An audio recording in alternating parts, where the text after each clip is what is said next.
So you're going to turn on the power 2 times until the gauge light come up.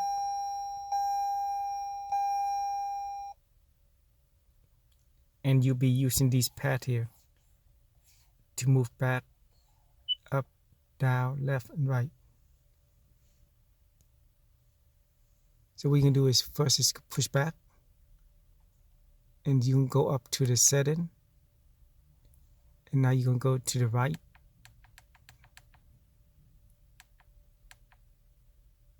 And you're going to hold down the OK button. Now you can go down, push OK, push up, push OK, and it says reset complete. That's it. Now you can push back, back, back, and now you can just go wherever you want now, whatever you want to set to. I also leave set in here, and that's it.